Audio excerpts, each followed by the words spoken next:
सहारा मुझको चाहिए, सहारा दे मुझे खुदा, सहारा मुझको चाहिए, सहारा दे मुझे खुदा। मुझे संभाल मैं गिरा, मुझे संभाल मैं गिरा, सहारा मुझको चाहिए, सहारा दे मुझे खुदा।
स्वर से गए, आपने उद्धार की स्वतंत्रता से स्वीकार करें। हम धन्यवाद करते हुए उसके समक्ष आए और वचन गाते हुए उसका जय जयकार करें। आइए प्रार्थना करें।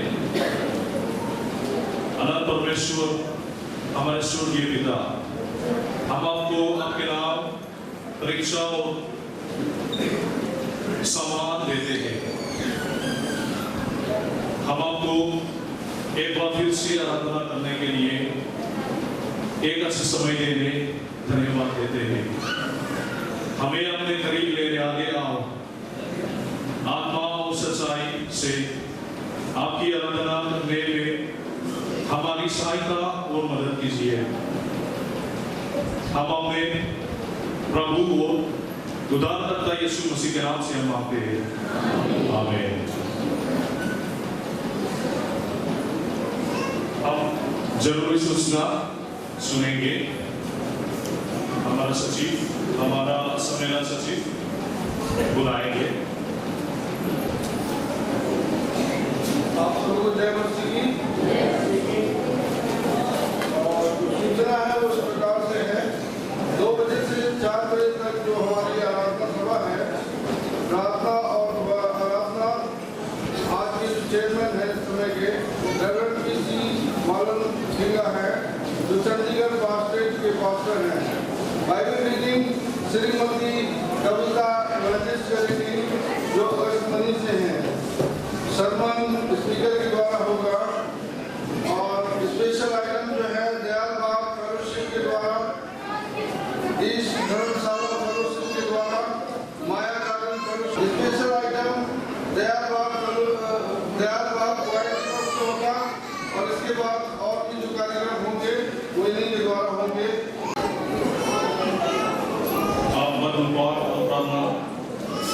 मिसेस श्रीमती कविता एवेंजलिस्ट अगुल से भी अनुरोध करेंगी।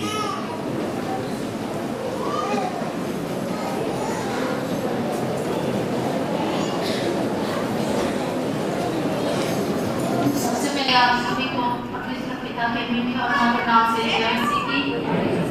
परमेश्वर का धन्यवाद करते हैं इस सुंदर सा मौका देने के लिए। आइए हम परमेश्वर के वचनों में चलें। यूहन्ना रचित सुसमाचार अध्याय 12 का 44 to 50, 44 to 50 और अध्याय 12 का। यीशु ने पुकारकर कहा, जो मुझ पर विश्वास करता है वह मुझ पर नहीं वरन मेरे भेजने वाले पर विश्वास करता है, और जो मुझे देखता है वह मेरे भेजने वाले को देखता है। मैं जगत में ज्योति होकर आया हूँ ताकि जो कोई मुझ पर विश्वास करे वह अंधकार में न रहे। यदि कोई मेरी बातें सुनकर न माने तो मैं उसे दोषी नहीं ठहराता, क्योंकि मैं जगत को दोषी ठहराने के लिए नहीं परंतु जगत का उद्धार करने के लिए आया हूँ।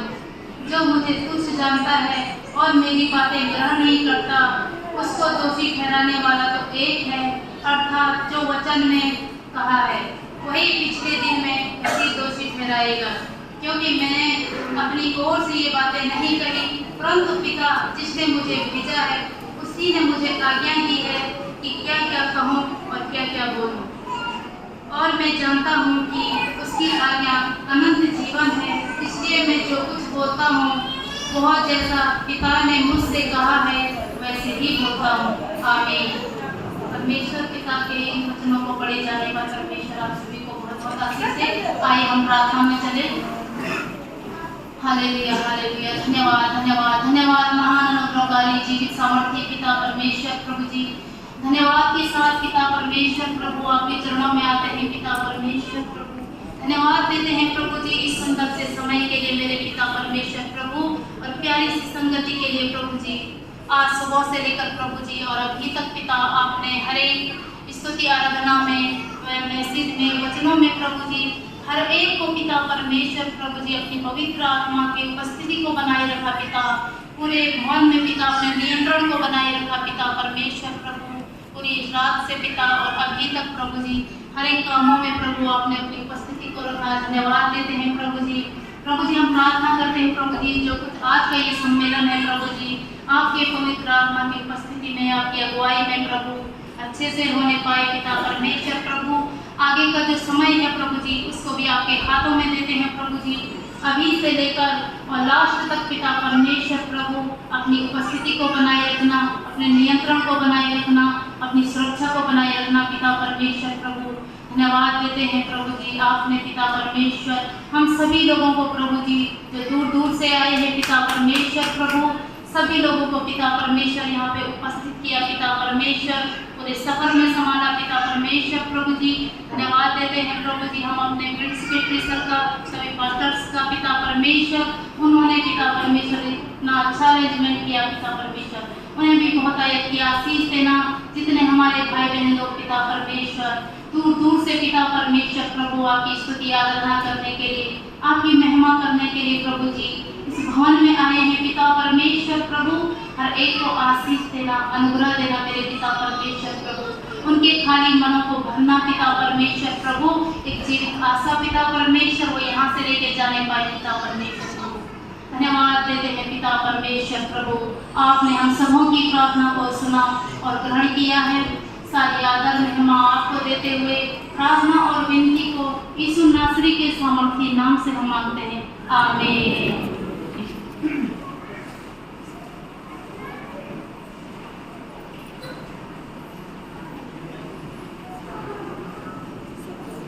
अब हम गीत गाएंगे परमेश्वर महिमा के लिए। गीत नंबर 37, ये स्तुति गीत, स्तुति आराधना गीत, गीत नंबर 37 प्रभु का धन्यवाद करूंगा। हम सब कड़ी बजाएंगे और गीत गाएंगे, जोर से गाएंगे और उसके साथ साथ ताली बजाएंगे।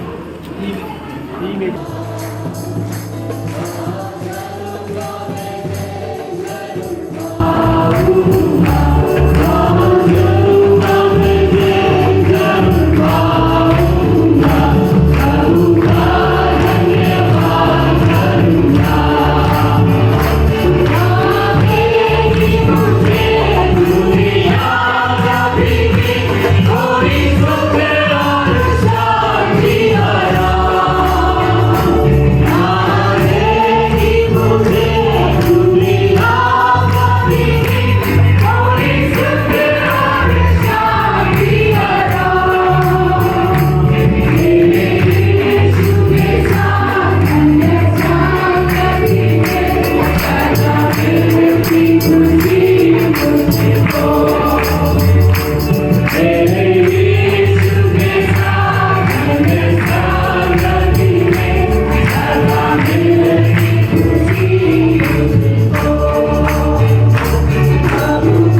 सुनेंगे, प्रभु का वचन सुनेंगे। अब हम बुलाएंगे दयाल बाल फेलोशिप, उसके बाद में समाचार फेलोशिप। मिलकर हम संगना तेरी गाते, सारे जहां को सुनाते। जय जय हो तेरी, महिमा हो तेरी, प्रभु सबको ये गीत सुनाते। हालेलुया, जय जय हो तेरी, महिमा हो तेरी, प्रभु सबको ये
hallelujah hallelujah.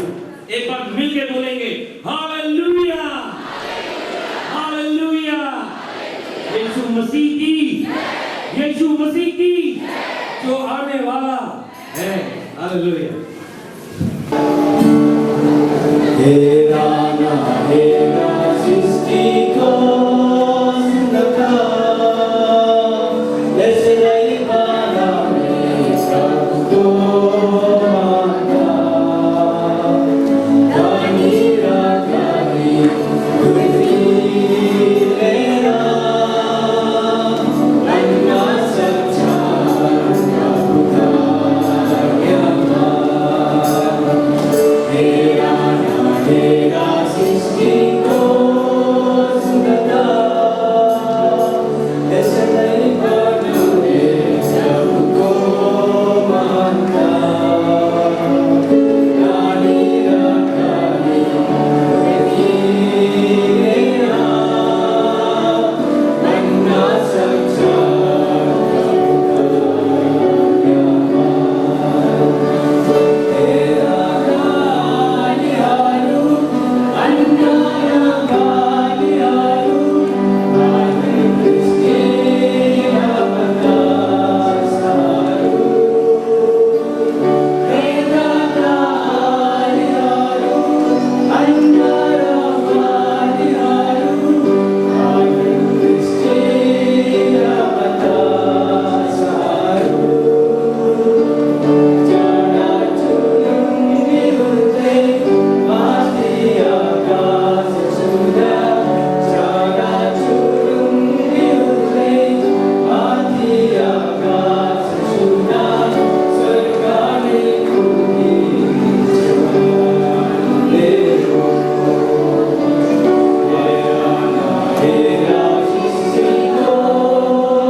Fellowship, Holy Zealous Son of Fellowship, सुंदर जी गाएंगे।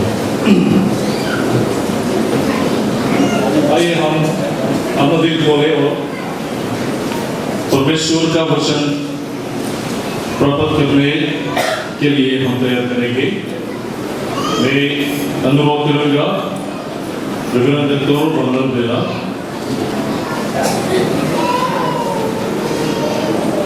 यूहन्ना की पहली पत्री उसने का 3रा अध्याय 1 से लेकर हम परमेश्वर के वचन पढ़ के सुनेंगे। पहले यूहन्ना की पत्री 3रा अध्याय उसका पहले 8 से हम पढ़ते हैं।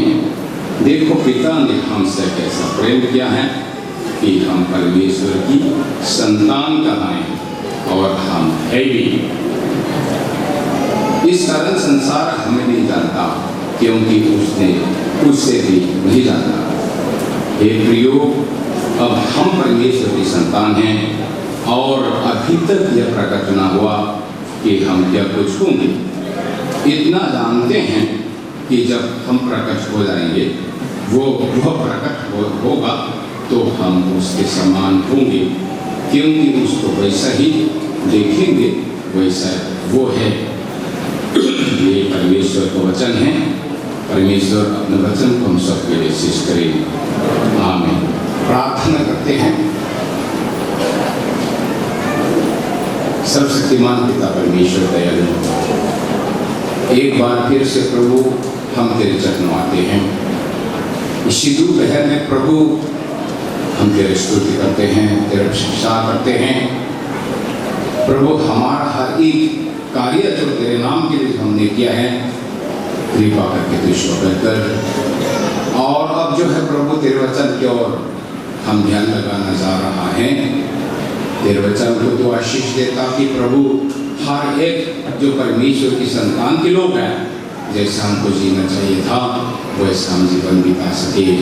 ये सब हमारा उद्धारकर्ता प्रभु यीशु के नाम से हम मांगते हैं। तो हमारे श्रेष्ठ तो आपको मालूम हो चुका है कि परमेश्वर का प्रेम से कोई हमें अलग नहीं कर सकता। उसमें से हम इसी दोपहर में कहेंगे, परमेश्वर का प्रेम से हम कोई किसी ने अलग नहीं कर सकते हैं, क्योंकि हम परमेश्वर के संतान हैं। उसके आधार पर हम परमेश्वर का वचन सुनेंगे। और बहुतों के जीवन को मैंने देखा और परखा। कभी मैं यहाँ आता हूँ, कभी वहाँ चले जाता हूँ। ऐसा मेरे लगता था कि कुछ लोग जो हैं नाम जो है परमेश्वर की संतान कहलाते हैं, लेकिन जानते नहीं हैं कि परमेश्वर की संतान के लोग कैसे जीवन बिताना चाहिए और इनके रहन सहन कैसा होना चाहिए। उसको बहुतों को जो है पता नहीं चलता है, ऐसा लगता है। इसी दोपहर में मैं इसी सभा में आपसे मैं कहना चाहता हूँ कि परमेश्वर की संतान इतना मूल्य होता है, उसी में से कोई किसी ने हमें अलग नहीं कर सकते हैं। उसी के आधार पर हम परमेश्वर के वचन को सुनना जा रहा है। एक नंबर में हम कहना चाहता है कि परमेश्वर का संतान बनना इतना आसान नहीं है। आसान इसलिए नहीं हुआ है क्योंकि हम लोग पापी थे। हम परमेश्वर से अलग हो चुके थे और हमारा पाप के कारण से परमेश्वर से हम दूर हो चुके थे और अलग हो चुके थे। यशायाह नबी पुस्तक के द्वारा लिखा जाता है कि हमारा पाप को परमेश्वर और हमारा हमारे बीच में आकर के उसी पाप ने परमेश्वर से हमको अलग कर दिया है। उसका मतलब होता है कि परमेश्वर के पास में लौट आने के लिए और परमेश्वर की संतान फिर से बनने के लिए हम इंसानों से हो ही नहीं सकता है और होगा भी नहीं। इतना कठिन होता है। कारण क्या होता है? हम धर्मी नहीं।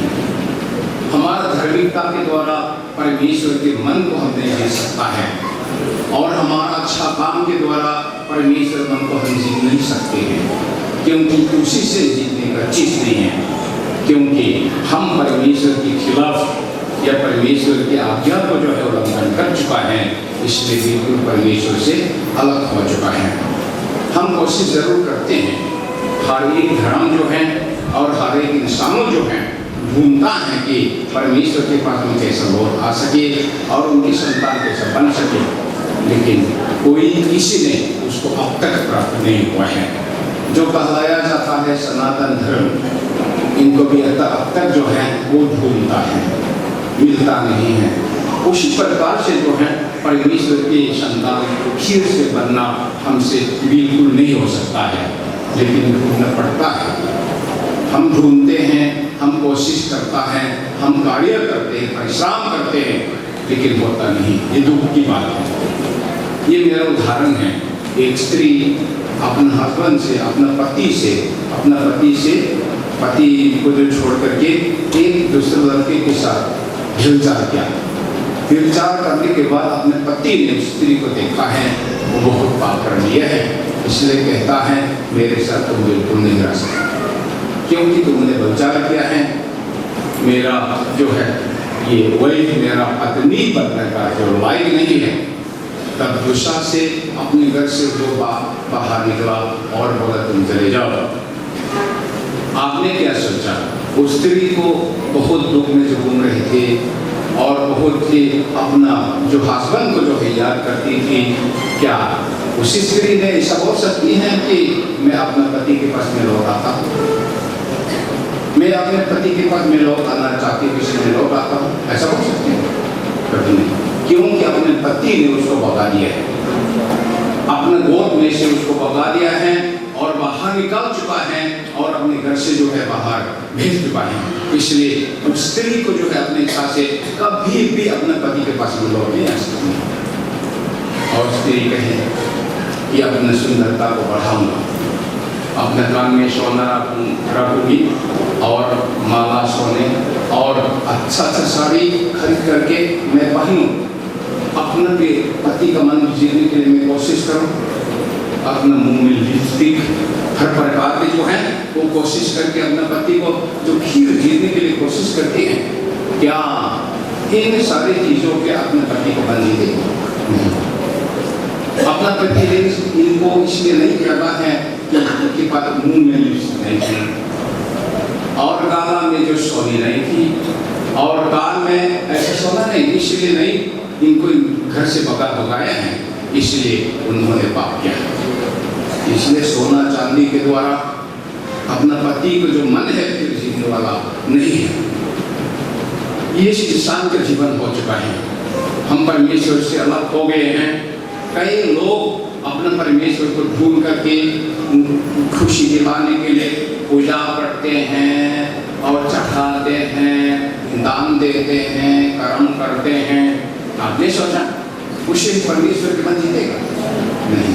जो उसी प्रकार के काम उन्होंने नहीं किया, इसलिए परमेश्वर ने उनको अपना गोद में से बाहर निकाला नहीं है, क्योंकि उन्होंने पाप के इसीलिए है। इसलिए सारे संसार का कोशिश अपने परमेश्वर की संतान बनने के लिए जो चाहते हैं, इनके सारे जो कार्य जो है परमेश्वर के दृष्टि में पाप होता है, गलती होता है। इसलिए उससे परमेश्वर के मन को कोई जीतेगा नहीं, उसको ध्यान में रखना है। लेकिन संसार कोशिश करते हैं, धर्म ऐसी कोशिश करते हैं, लेकिन कभी होगा नहीं। उस स्त्री के लिए अपना पति के पास में लौटने के लिए एक केवल ही उपाय होता है। वो क्या है? क्या उपाय है? जब अपने पति ने इनसे प्रेम किया और उन्होंने इनके ऊपर में तारास खाए और बहुत दया किया, तब अपने पति ने सोचा है इतना पाप उन्होंने जो कर चुकी हैं, लेकिन फिर भी मैं इनको बुलाना चाहता हूँ। इनके पाप जो उन्होंने व्यभिचार किया है, मैं इनसे माफ करना चाहता हूँ। ऐसा पति के मन फिर से जो बनाया हुआ है, तब फिर उस स्त्री के लिए अपने हस्बैंड के घर पे रहने के लिए स्थान हो सकता है। अपने पति ने एक दूत भेजा और कहा तुम बहुत दुख में हो, तुम बहुत परेशान में हो, तुम घूमती हो, रहने के लिए जाता नहीं, तुम चाहती थी मेरे पास में लौट आए, लेकिन रास्ता है नहीं, इसलिए तुमसे मैं बहुत नाराज करता हूँ, इसीलिए फिर से मेरे पास में लौट आए। एक उसी स्त्री के लिए उससे सुंदर वचन हो सकता है, उस स्त्री के लिए उससे मीठा वचन हो सकता है, जिसके पास में लोग आना चाहती थी, रोती थी, आंसू बहाती थी, लेकिन हो ही नहीं सकता था। लेकिन अपने पति ने कहा मेरे पास में लौट आए, मैं तुम्हारा पाप को क्षमा करूंगा। जो अपना पत्नी के लिए फिर आपको रखी, उसी दिन उस स्त्री के लिए एक दिन एक नया बात जो उनके कान में आए हैं कि उनके पति ने उनको बुलाया खुशी के दिन आ गए। इनके लिए एक ही दवाई था चंगाई होने के लिए, जब अपना पति ने उसको क्षमा किया। इनके लिए एक ही उपाय ही कि अपने पास पति के पास में लौट आए, क्योंकि अपना पति उनको बुलाते हैं। जो बुला लिया और वो क्या सोचेंगे,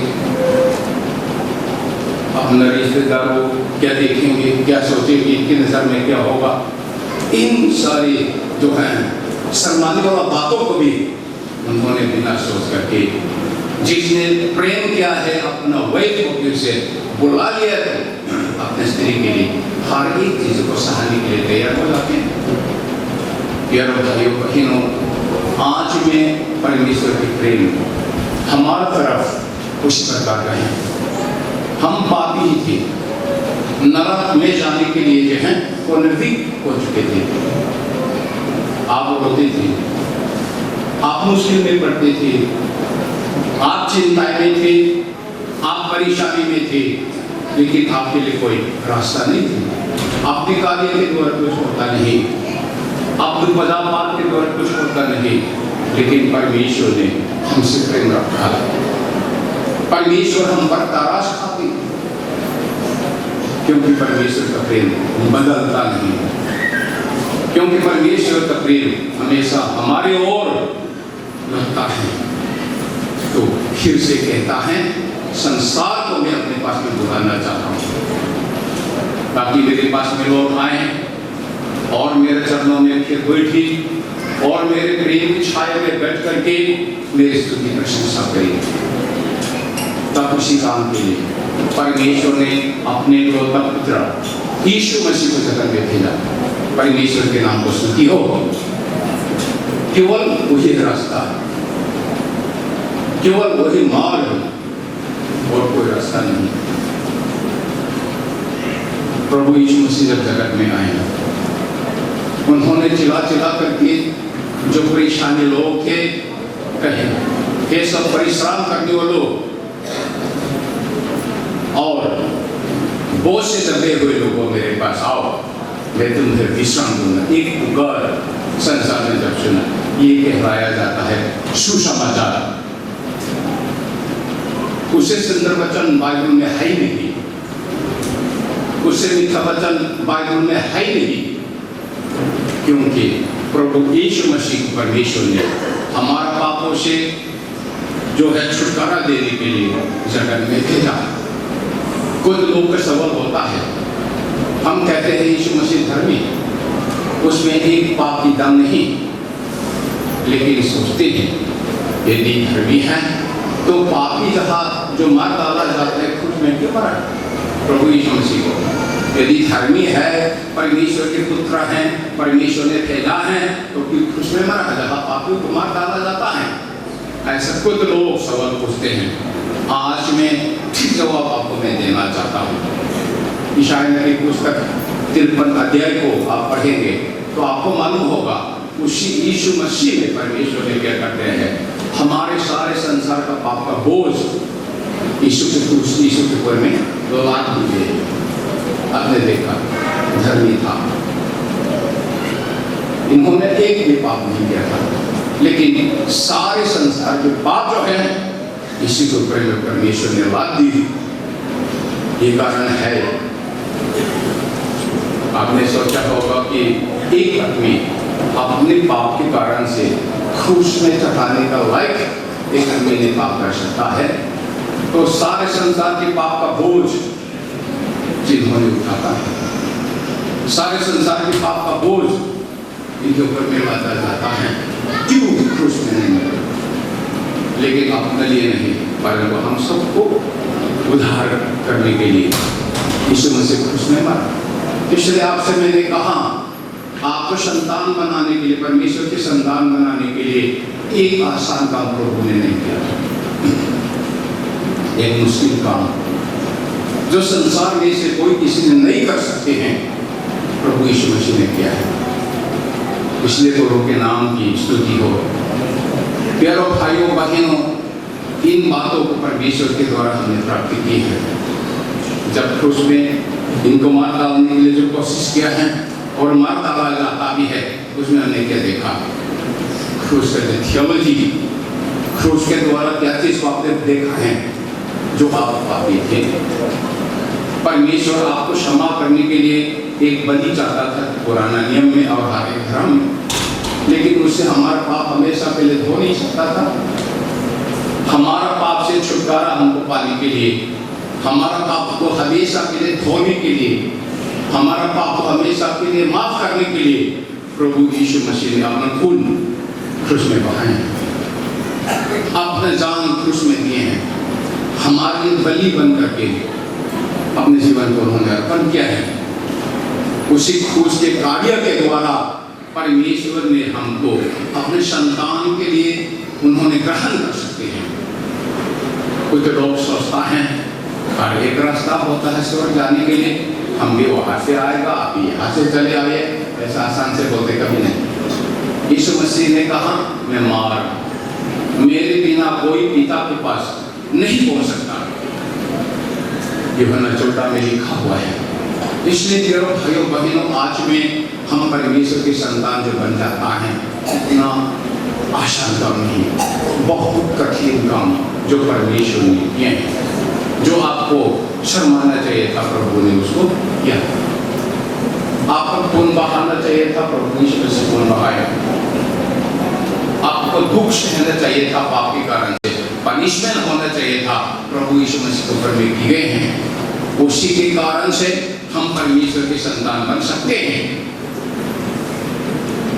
इसलिए आज में आपसे मैंने कहा उसी परमेश्वर का प्रेम और इनके कार्य से हमको कोई किसी ने अलग नहीं कर सकते हैं। कारण क्या है? परमेश्वर अपने कार्य से इनकार नहीं कर सकते हैं। परमेश्वर अपना काम जो कर चुका है उसे इनकार नहीं कर सकते हैं। ऐसा बोलेगा कि आपके कारण से प्रभु यीशु मसीह क्रूस में मर चुका है, मैं इनकार करता हूँ, आपको माफ नहीं करेंगे, ऐसा करेंगे नहीं। परमेश्वर अपने को इनकार नहीं कर सकते। इनका प्रेम इतना महान होता है। इसलिए आज में हम सबको जो है ऐसा देखना चाहिए कि प्रभु यीशु मसीह क्रूस के द्वारा परमेश्वर ने अपने संतान के लिए हमको फिर से बुलाया है। इसलिए हम लोग जो है हमारे सारे पापों के लिए प्रभु यीशु मसीह ने क्रूस में अपनी जान दे दिया है, अपना प्राण दे दिया है, खून बहा दिया है। इसलिए हम परमेश्वर के संतान बन सके। उसी क्रूस से आपको पुकारता है, हे भाई बहनों मेरे पास आए, केवल यही रास्ता है। उसके बिना कोई किसी को संसार के लोग स्वर्ग में नहीं जा सकता है, ना तो परमेश्वर के संतान बन सकते हैं। जो कोई उसी क्रूस को जो है अपने लिए अपनाता है, अपने जीवन के लिए अपनाता है, विश्वास करता है और परमेश्वर के कार्य को अपने लिए ग्रहण करते हैं, उन लोगों को कहलाया जाता है विश्वासी। जो कोई विश्वास करता है इनको उद्धार होता है, इनका मुक्ति होता है और परमेश्वर के संतान हमें बन जाता है। ये एक दिन के लिए नहीं, क्या परमेश्वर के वचन क्या लिखा है? जो कोई उस पर विश्वास करे वह नाश ना हो क्या पाए? अनंत जीवन पाए। क्या छोटा जीवन था? नहीं। एक दो दिन का जीवन था? नहीं। 1-2 साल का जीवन था? नहीं। अनंत जीवन के लिए परमेश्वर ने आपको अपने संतान बनाए। आपने देखा, यह मैंने पढ़ा यूहन्ना पहले पत्री 3 अध्याय में, संसार हमें नहीं जानता, संसार हमें नहीं पहचानते हैं हम कौन हैं। लेकिन आज में अब जो हम जो हैं परमेश्वर के आत्मा के कारण से हमको पता चला है कि हम परमेश्वर का संतान है। परमेश्वर के नाम को स्तुति हो। प्यारे भाइयों बहनों, आज में आप बहुत सौभाग्य हैं, क्योंकि उसको आपने मालूम हुआ है, आपने पहचान लिया है कि आप परमेश्वर के संतान हो, कि उसी परमेश्वर का प्रेम से और उनके संतानों बनने से कोई किसी ने हमको अलग नहीं कर सकते।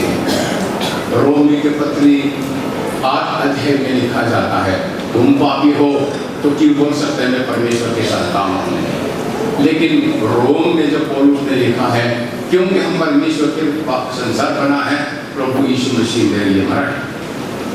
कौन सवाल पूछ सकता है? कौन हमको दोष लगा सकते हैं? कोई दोष नहीं लगा सकता है कि प्रभु यीशु मसीह क्रूस में मर चुका है और उसके बाद तीसरे दिन में फिर से जी उठा है। अभी परमेश्वर के दाहिना हाथ में जा बैठ करके हमारी प्रार्थना करते हैं। इतना मजबूत प्रेम है, इतना मजबूत काम है, उससे परमेश्वर कभी इनकार नहीं करेंगे। ऐसा कभी नहीं कहेंगे तुम्हारे लिए अपना पुत्र मैंने फिर नहीं भेजता हूँ, ऐसा कंसीडर नहीं होगा जैसा इंसान परमेश्वर नहीं। इसलिए आज में हमें खुशी होना चाहिए, हमें आनंद होना चाहिए, हमें परमेश्वर की स्तुति करना चाहिए, प्रशंसा करना चाहिए। यदि प्रशंसा करना नहीं आते, आप स्तुति करना नहीं आते हैं, तो अब तक ठीक से आपको नहीं पहचाना हुआ है कि तुम परमेश्वर के संतान हो। जिस किसी ने उसी परमेश्वर के महान कार्य को मालूम हो करके अपने आप को परमेश्वर के संतान मानते हैं, जानते हैं, इनके मन में शांति आती है, खुशी आती है, आनंद आता है। प्यारे भाइयों बहनों, आप ऐसा है ना? संसार में आप क्या जरूरत है आपको? क्या ये संसार हमारा घर है? नहीं। गीतों के दौरान हम गाते हैं, रात में आपसे कहूँगा कि ये दुनिया मेरा घर नहीं, सब मुझ मेरा घर नहीं। हमारे लिए उत्तम प्रदेश तैयार किए गए हैं, रात में आपको कहूँगा। प्यारे भाइयों बहनों, हम लोग जो हैं उसी परमेश्वर के संतान हैं। क्या कारण से? प्रभु यीशु मसीह के नाम से, प्रभु यीशु मसीह के कार्य से, प्रभु यीशु मसीह का क्रूस के द्वारा हमको परमेश्वर की संतान ठहराया जा चुका है। हमने यूहन्ना ने पढ़ा, यो हम परमेश्वर के संतान है। सही है ना? कौन कौन है परमेश्वर के संतान? हाथ उठाइए, परमेश्वर के नाम को स्तुति हो। ये सचमुच आप परमेश्वर के संतान हो, ठीक है? नाम करें, क्योंकि आपके कारण से नहीं। अभी आपके धार्मिकता को देखिए, आप स्वर्ग नहीं जाएंगे। आपका भलाई काम को देखो, स्वर्ग नहीं जाएंगे। आपसे भले वाले बहुत हैं, आपसे धार्मिक वाला बहुत है, लेकिन उसके रास्ता में उधार नहीं। लेकिन हम पापी जरूर हैं, हम अधूरापन में जो हैं, गिर जाता जरूर है। लेकिन प्रभु यीशु मसीह ने इन सारी गलतियों को, इन सारे अधूरापन को जो है दूर करके हमारे सारे पापों को अपने खून से धो चुका है। इसलिए हम परमेश्वर के संतान हैं। इसीलिए उसी परमेश्वर के प्रेम से हमको कोई किसी ने अलग नहीं कर सकते हैं, उसको आपको मालूम होना चाहिए। और नेक्स्ट में जब हम परमेश्वर की संतान बन जाता है तो हम क्या कर सकते हैं? आप धन्यवाद दे सकता है ये शरीर में। यीशु मसीह ने कहा, तो परमेश्वर की संतान हो तो मांगो तो तुम्हारे लिए दिया जाएगा। मत्ती रचित सुसमाचार 7 अध्याय 7 पद से लेकर आप पढ़ेंगे तब देखेंगे। किसने कहा? प्रभु यीशु मसीह, जो अपने लिए जो अपने जान दे चुके थे, उन्होंने कहा, हे मेरे संतान, मांगो तो तुम्हारे लिए दिया जाएगा, ढूंढो तुम पाओगे, खटखटाओ तुम्हारे लिए खोला जाएगा। उसका मतलब क्या होता है? स्वर्ग का सारे एक आशीष जो है हमारे लिए खुला रखा है। स्वर्ग की कितने जो आशीष है अपने संतानों के लिए परमेश्वर ने रख छोड़ा है और रखा है, उसी को परमेश्वर ने प्रभु यीशु मसीह के द्वारा हमसे खुल करके रखा हुआ है। लेकिन प्रभु के वचन से आप पढ़ेंगे तो सुनेंगे तो मालूम हो जाएंगे, जो कोई मेरे नाम से मांगेंगे, देखा ना, प्रभु यीशु मसीह के नाम से मांगना है, क्योंकि इनके द्वारा हम परमेश्वर के संतान बना है। प्रभु यीशु मसीह के नाम से जो कोई हम मांगते हैं, प्रभु कहता है तुमको दिया जाएगा। जब मैं रिटायरमेंट एज हो चुके थे तो मिशन में पादरी के लिए हमको नियुक्ति किया गया है शिनोट में। मैं तैयार नहीं था, क्योंकि मिशन में तो हमारे शरीर में अच्छे अच्छे पादरी लोग रखते थे, बड़े बड़े पादरी साहब लोग केवल वहाँ रहते थे, हमको रखने के लिए लायक नहीं था। लेकिन शिनोद ने हमसे कहा तुम मिशन के पादरी बन जाओ। इनकार तो नहीं कर सकता है, लेकिन तैयार मैं बिल्कुल नहीं हूँ। मैं खूब सोचा मैं क्या करूँ, लेकिन उसी वचन को जो आपके सामने मैंने बताया, मांगो तुम्हारे लिए दिया जाएगा, तो हमसे क्या करना है। जो मैं लगता था, मैं सोचता था मैं मुझसे नहीं हो पाएगा, लेकिन प्रभु कहता मांगो तुम्हारे लिए दिया जाएगा। यदि मैं मांग सकता हूँ ये प्रभु उसको देगा, तो मेरी क्या चिंता है। होश में आ गए। मैंने सोचा है मिशन पे पादरी क्षेत्र में मैं रखूंगा तो कितने लोग जो है आशीष पाएंगे, कितने लोग चंदा पाएंगे, कितने लोग परमेश्वर के वचन का सुन करके मन फिराएंगे, क्योंकि मैं मांगूंगा तो प्रभु हमको देगा। ये प्रभु ने प्रॉमिस किया है। अभी तक प्रभु जिंदा है जिन्होंने प्रॉमिस किया है। देखिए हम लोग परमेश्वर की संतान हैं, कभी कभी हम डरते हैं परमेश्वर से प्रार्थना करने के लिए। हम सोचते हैं हम छोटा आदमी हैं, मेरा प्रार्थना कहाँ सुनेगा, परमेश्वर बहुत महान है, मेरा प्रार्थना कौन सुनेगा। ऐसा आपने सोचता है और नाराज हो जाते हैं। लेकिन ये समझ बोलना, क्योंकि अपने बच्चों को छोड़ सोचिए, जिसको बीमार होता है, जिसको अपने भाई बहनों से कमजोर होता है, उसे अपना मन लगता है। जो रोता है आप रोते, चिल्लाता है आप रोते। हम परमेश्वर की संतान हैं, चाहिए सबसे नीचे भी हम क्यों ना हो। यदि अपने संतान को चिल्लाता है, अपनी संतान जो है दुख के कारण से अपने पिता को पुकारता है, अपने कमजोरपन के लिए अपने पिता को पुकारता है, क्या परमेश्वर हमसे इनकार करेंगे? कभी नहीं सोचना चाहिए परमेश्वर हमसे इनकार करेंगे, क्योंकि परमेश्वर हमारा परमेश्वर है। उन्होंने हमसे कहा मांगो तुम्हें दिया जाएगा। इसीलिए अब से आप परमेश्वर के संतान हो तो परमेश्वर से जो कुछ भी आप चाहते हो तो मांग सकते हो। क्या परमेश्वर ने मांगो तुम्हारे दिया जाएगा ऐसा कहा? उसमें कोई सीमा थी? ऐसा कि जगह बीमार हो गए तो मन मांगो ये मुश्किल हो, ऐसा कहा? तुम अब्बा से कल के लिए एक आशीष को मन मांगो, इनके लिए नहीं होगा, ऐसा सोचा नहीं। परमेश्वर ने बिना सीमा से कहा मांगो तुम्हारे लिए दिया जाएगा। सीमा कहाँ रखता है? हमारा मन जो है, विचार जो है, सीमा बनाते हैं। यहाँ तक है मांग सकता हूँ, मांग सकती हूँ, बाकी तो मुश्किल हो। आपके लिए छोटी बातों को भी किया नहीं जा सकती, आपके लिए छोटी बातों को भी किया नहीं जा सकते। क्या परमेश्वर के लिए मुश्किल थी? बिल्कुल नहीं। इसलिए वो जो कुछ भी तुम्हारा परेशानियां हो, तुम्हारा बोझ हो, तुम्हारा चिंताएं हो, परमेश्वर से आप मांग सकते हैं, क्योंकि तो परमेश्वर की संतान हो। यार भाइयों बहनों, उसी लाभ को जो है हम उठा सकते हैं, उसी लाभ को जो है हम उठा सकते हैं।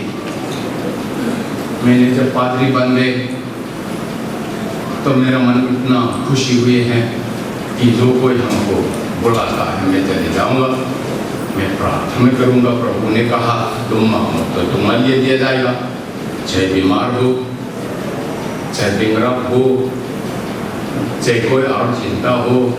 तो परमेश्वर ने कभी नहीं कहा इससे मत मांगो, मैं नहीं करूंगा, ऐसा कुछ भी परमेश्वर ने नहीं कहा।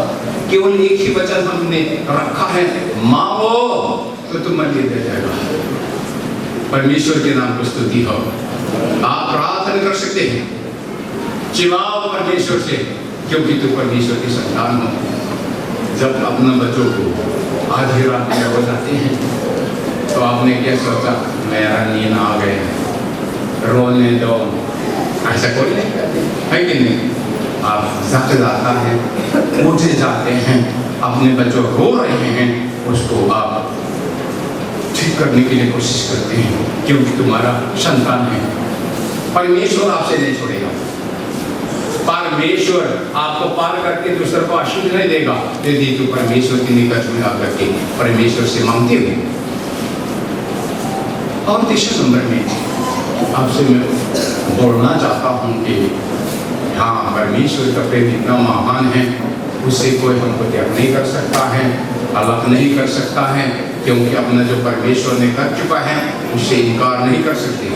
लेकिन फिर भी आपने परमेश्वर को इनकार किया तो उससे आप नहीं बच सकते हैं। जिन्होंने परमेश्वर से इनकार किया तो इनको परमेश्वर बचा नहीं सकते।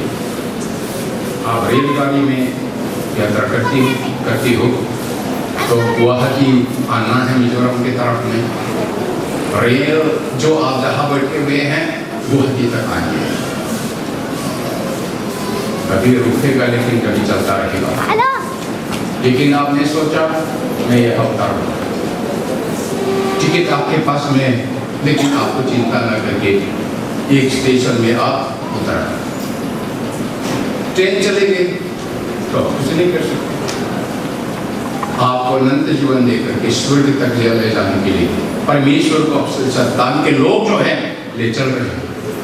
यदि उसी को आप नहीं चाहते हैं, उसी में से आप निकल जाता है और उससे आप इनकार करते हैं तो आपसे कोई बचाएगा नहीं। उसको हमेशा याद करना है। इसलिए परमेश्वर के विश्वास में हमको विश्वास योग से रहना जरूरी होता है। हो सकता है संसार हमको नहीं पहचानता है, इसलिए संसार में जरूरी दुख हो जाता है, संकट हो जाता है। कुछ लोग हमको तुच्छ जानते हैं, कुछ लोग हमसे मतलब गलती बातें करते हैं, लेकिन चिंता मत करो, एक दिन खत्म हो जाएगा। लेकिन उससे हटना नहीं है, उससे दूर चले जाना नहीं है, क्योंकि हम परमेश्वर की संतान हैं। उसी परमेश्वर का प्रेम में हमेशा लगे रहना जरूरी है।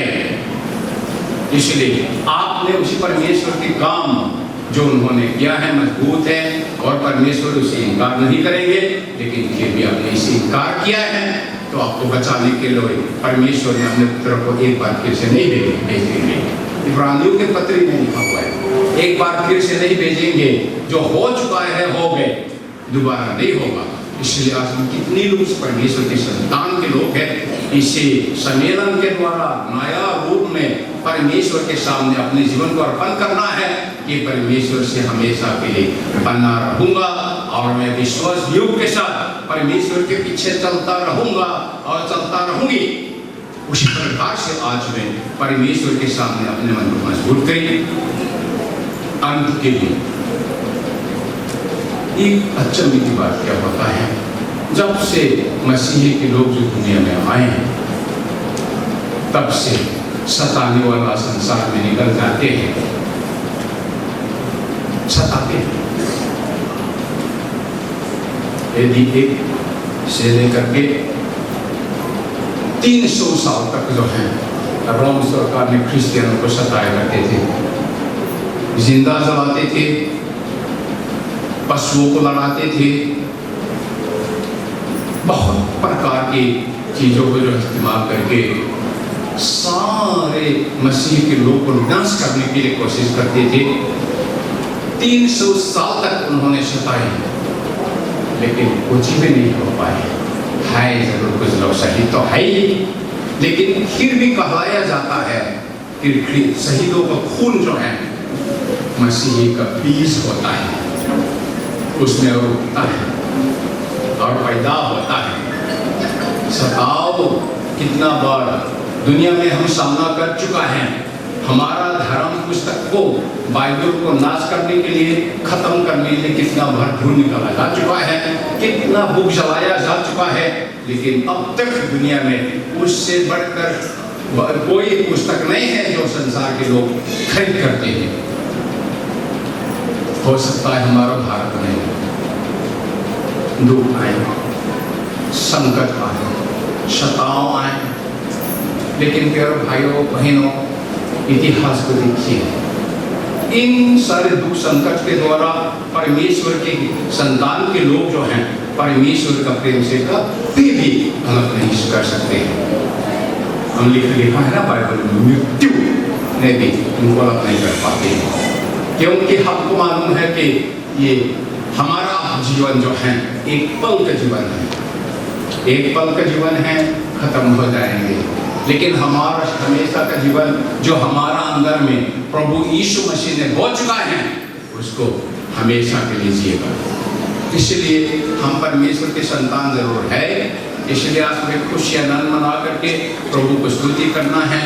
संसार हमको नहीं पहचानने के लिए संसार में हमारे ऊपर में कुछ करते हैं, लेकिन हमको कभी जीतता नहीं, कभी दबा सकता नहीं है। लेकिन आपको बाइबल क्या है लिखता है, मृत्यु के दिन तक विश्वास रहो तो तुमको जीवन का मुकुट दिया जाएगा। ये बाइबल में लिखा ना। परमेश्वर का प्रॉमिस जो है केवल संसार के लिए नहीं, परंतु हमेशा के लिए प्रॉमिस करते हैं। ये परमेश्वर का वचन है। इसलिए प्यारे भाइयों बहनों, परमेश्वर का प्रेम से हमको कोई किसी ने अलग नहीं कर सकते हैं, क्योंकि हमें परमेश्वर का संतान है। परमेश्वर अपना वचन हम सबके लिए चीज करें। चलिए अभी हम सुनेंगे स्पेशल आइटम माया गार्डन फेलोशिप, महिपालपुर फेलोशिप और लुधियाना फेलोशिप। इस प्रकार बोलेंगे माया गार्डन, महिपालपुर और लुधियाना फेलोशिप।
महिपालपुर फेलोशिप के द्वारा सुनेंगे एक स्पेशल आइटम।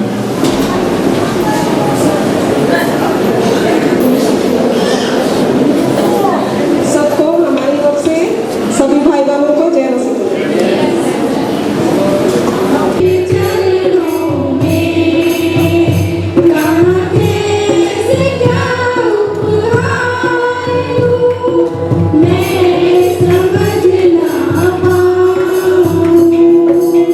मेरा ये जीवन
हालेलुया हालेलुया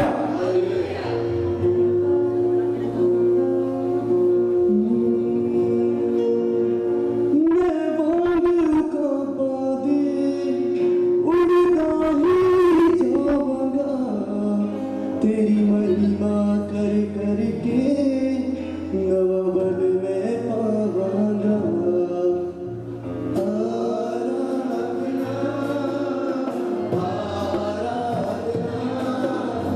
आराधना तेरी आराधना आराधना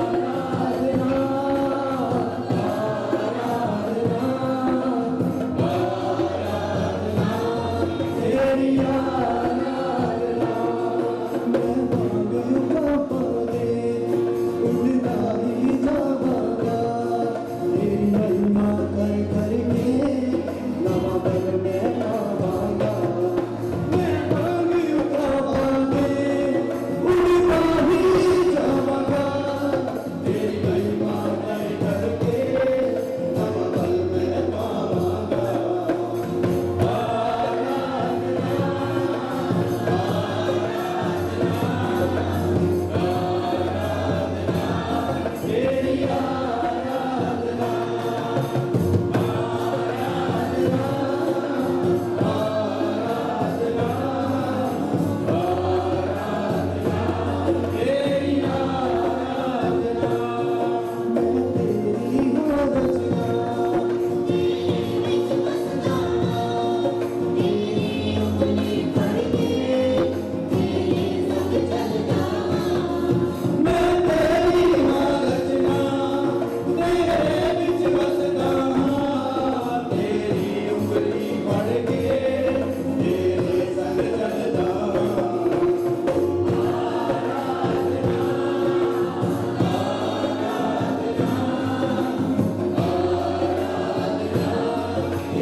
फेलोशिप नई पावरफुल फेलोशिप ओबिडियंट फेलोशिप इस गीत के लिए धन्यवाद देते हैं।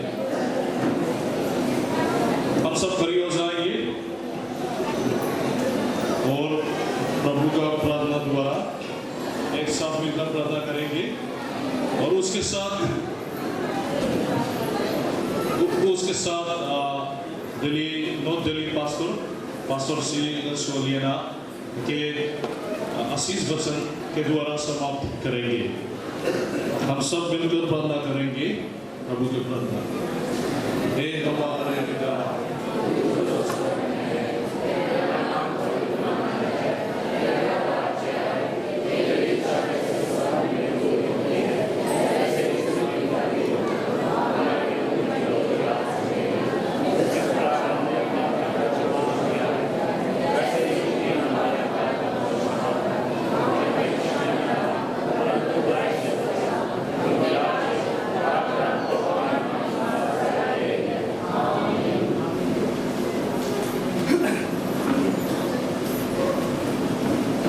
हमारा प्रभु यीशु मसीह का अनुग्रह और बाला परमेश्वर हमारा पिता का संपूर्ण प्रेम और पवित्र आत्मा का सहभागिता उपस्थिति और अगुवाई अभी और सदानंद के लिए आप सबके साथ होती रहे।